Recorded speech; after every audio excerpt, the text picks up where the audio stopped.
मुहाना, या उसको अंग्रेजी में बोलते हैं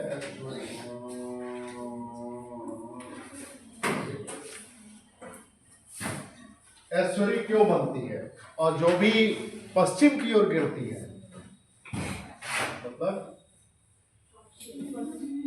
मतलब इधर जो भी गिरती है, कुछ नदियां तो यहाँ पे गिरती है और कुछ नदियां यहाँ पे, तो ये यहाँ पे जो नदी गिरती है वो साबरमती बताया था, और यहाँ पर नर्मदा और ताप्ती। इसके अलावा और यहाँ से ये पर्वत श्रृंखला है, क्या नाम था इसका, सह्याद्री। यहाँ से कुछ नदियां निकलती हैं जो छोटी छोटी नदियां होती हैं और इस तरह से उठती हैं, और वो सीधे, जैसे जो पश्चिम का कगार है वो कुछ ऐसा ही है, इसी तरह से समझिए, एकदम खड़ा कगार। और खड़ा कगार का होता है एकदम ऐसे नहीं, स्लोप बहुत ज़्यादा, बहुत कम स्लोप जो है उसका बहुत कम होता है। दक्षिण भारत की नदियां तो कब नदी खत्म हो गई, कब समुद्र आया पता नहीं होता है, जैसे लगता है कि सब बराबर है, ऐसे कुछ इतना ही है। लेकिन दक्षिण भारत में ये पश्चिमी घाट पर कुछ ऐसा रहता है, तो इसको खड़ाई कहेंगे इसकी तुलना में, और कम।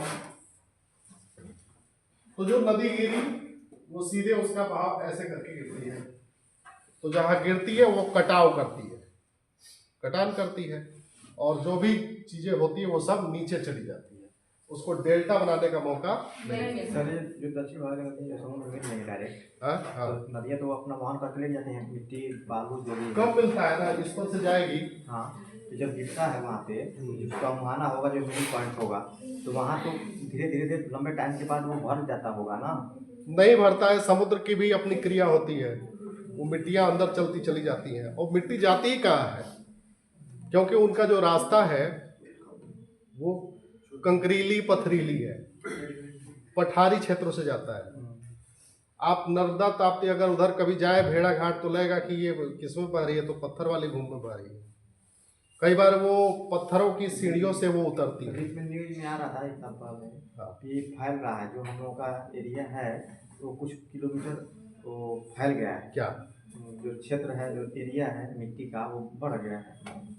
कहाँ पे ये एस्चुरी जो बनता है? नहीं एस्चुरी नहीं, पर्टिकुलर वो नहीं, हाँ। लेकिन किनारा जितना भी हम लोगों का इधर समुद्र और लगा हुआ। अच्छा ये वाला, हाँ ये किनारा, तो वो तो अपर्दन होगा, अपर्दन होगा तो फैलेगा ही, लेकिन अब समझिए अब किलोमीटर में ही फैला है तो करोड़ों वर्ष का काम होगा। हाँ तो नगड़े बांध के चलिए, ठीक। अब वो भी वो रिसर्च में चले गए, हमको रिसर्च में जाना नहीं है, हमको यहीं पे रहना है। हाँ ठीक है, इतनी जानकारी होना चाहिए कि एस्चुरी का फैलाव हो सकता है, जैसे न्यूज में आ गया तो करंट से जुड़ गया। हाँ, और से जुड़ बन सकता है। एस्चुरी का फैलाव हो सकता है, लेकिन ये बहुत लंबी प्रक्रिया है जो करोड़ों वर्षों में होती है, ठीक है। तो अब इधर जो भी नदी गिरती है वो मुहाना बनाती है, एस्चुरी बनाती है, और जो पूर्वी घाट पर गिरने वाली जो भी नदियां हैं वो डेल्टा बनाएंगी। तो दक्षिण भारत की ज्यादातर नदियां डेल्टा बनाती है। कुछ नदी जैसे मांडवी नदी है, गोवा में बहती है, तो वो नदी है वो एस्चुरी बनाती है। नर्मदा और ताप्ती एस्चुरी बनाती है, ठीक है। तो यही है। अब एक है नौ परिवहन क्षमता, नौ मतलब नाव, नौ परिवहन क्षमता। अब बताइए किसकी ज्यादा होगी? उत्तर भारत में ज्यादा होगी और दक्षिण भारत में कम होगी। हाँ, पानी कम है, दक्षिण भारत की नदियों में पानी कम है, तो वो नाव जाएगी कैसे? उत्तर भारत की नदियों में पानी ज्यादा है तो बहाव होता है। अभी गंगा से एक क्रूज सेवा शुरू की है, बनारस से गंगा में चलती है, असम तक जाती है, 52 दिन की यात्रा है, 50-55 हजार का टिकट है। अरे तो आप जाइए, उसे मौज करते हुए जाइए, ऐसा थोड़ी लगेगा कि आप जो है उतना उसको वो जो जहाज में पानी उसको उतना पानी है कि उसको ले जा पाता है उसमें। गंगा में पानी है, गंगा में पानी है, इसीलिए तो गंगा नवीनीकरण योजना चली थी जिसमें गंगा को गहरा किया गया है। आप तो जाते नहीं हो, देखते नहीं होंगे, देखने का मौका नहीं है, तो गंगा को गहरा किया जा रहा है, उसमें बहुत सारी मशीनें लगाई गई हैं। हाँ तो नदी है तो गहरा रहना चाहिए। असल अब जो बारिश होती है वो आके पाट देता है। अपर्दन की वजह से हाँ।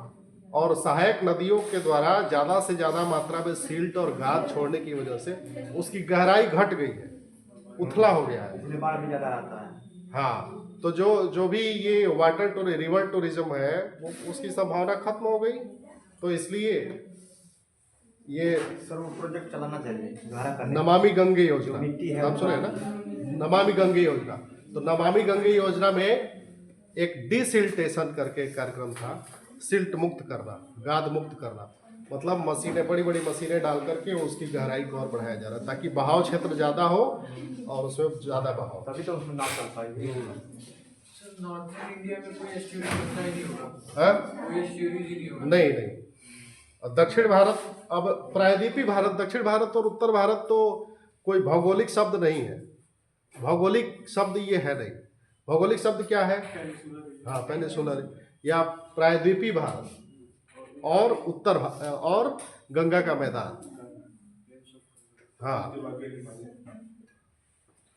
वैसे मतलब ये तो पॉलिटिकल डिवीजन है, नॉर्दर्न इंडिया और साउदर्न इंडिया, उस तरह से नहीं। तो नौ परिवहन क्षमता उत्तर भारत की ज़्यादा होगी और दक्षिण भारत की कम होगी। बाढ़ की प्रकृति, बाढ़ कहाँ ज़्यादा आएगा? नॉर्थ इंडिया में, और साउथ इंडिया में कम होगा। तो मुझे लगता है कि आप लोगों का कॉन्सेप्ट इसको लेकर के, नदियों को लेकर के जो कॉन्सेप्ट है वो सही हो गया है, क्लियर हो गया है। अब आप अंतर बता सकते हैं, लिख सकते हैं, और एमसीक्यू आएगा तो उसको सॉल्व कर सकते हैं। मैं सही हूँ? दक्षिण भारत की नदियों की निर्भरता मानसून पर है और उत्तर भारत की नदियों की हिमालय पे, ग्लेशियर पे। मानसून आ जाए तो और अच्छा है, ना आए तो भी अपने मस्ती में चलती रहेगी। ये था उत्तर भारत और दक्षिण भारत की नदियों के बीच अंतर। ठीक है, इसमें किसी को कोई दिक्कत, कुछ पूछना है? ये ग्लेशियर हमेशा बनता कैसे रहता है? आखिर वो कंटिन्यूसली बन रहा है, पानी निकलता जा रहा है? हाँ, कोई साइकिल होगी ना? बिल्कुल बिल्कुल। ग्लेशियर कहाँ होते हैं? पहाड़ों पे, जमीन पे नहीं होता। ठीक, तो जब आप क्लाइमेटोलॉजी पढ़ेंगे तो आप देखेंगे कि मतलब पर्वत किलोमीटर में ऊंचे हैं। जैसे 8 किलोमीटर तो वही है अपना माउंट एवरेस्ट, 8,848। हाँ, तो 8 किलोमीटर ऊंचा हो गया, वो तो हो गया ना। 8,800 तो 9 किलोमीटर लगभग हो गया, तो ऊंचाई तो बहुत ज़्यादा है। इसी तरह से और भी जो है वो 800, 900, 1200, 1500, जो बहुत कम है वो 800, 900, 1200, 1500 है। तो आप पढ़ेंगे आगे चल करके क्लाइमेटोलॉजी, वर्ल्ड ज्योग्राफी में शायद पढ़ाया जाएगा आप लोगों को। तो उसमें कुछ वैज्ञानिक थे, एक का नाम था कोपेन और एक का नाम था थॉर्नथ्वेट। कोपेन और थॉर्नथ्वेट, बहुत सारे हैं जिसमें 2 का आप पढ़ेंगे। तो कोपेन ने बोला है कि जो पर्वतों का जो क्लाइमेट होता है वो धीरे धीरे ऊपर जाने पर ठंडा होता चला जाता है। तो A category, B category, C category इसमें वो बांटा है। तो ऊपर वाला जो होता है ना वो ई और एफ कैटेगरी होता है। ई और एफ कैटेगरी मतलब ऊपर जाने पर तापमान कम होता है, इसीलिए वहाँ पे इतना ठंडक होता है जो वहाँ पे। उनका क्वेश्चन ये है सर, ठंडा होता है ठीक है, लेकिन पानी होगा तभी तो ठंडा होगा। पानी कहाँ से वहाँ आता है? उस पर जो पानी है पानी जैसे बारिश से भी पानी हो जाता है। बारिश वहाँ हाँ, बारिश हो जाती है। और और जब मानसून जाता होगा तो वहाँ रुक जाता होगा क्योंकि पहाड़। देखिए, बारिश जो है, बारिश तो एक रेन, भूगोल में एक शब्द है प्रेसिपिटेशन, सुना है? प्रेसिपिटेशन।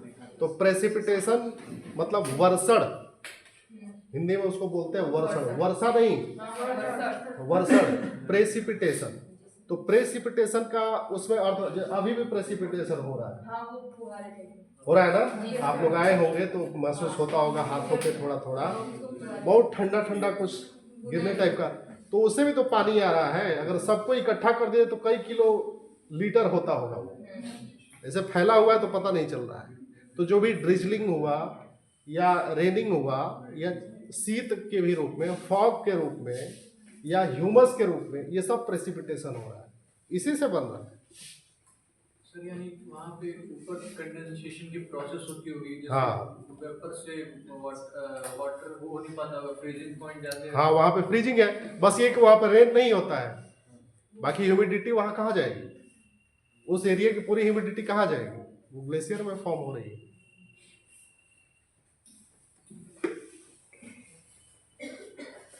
ठीक है, तो ये हो गया। अब हम लोग पढ़ते हैं प्रतिरूप, पैटर्न, नदियों के बहाव का पैटर्न, किस क्षेत्र में किस तरह से नदियां बहेंगी, इसको पढ़ना।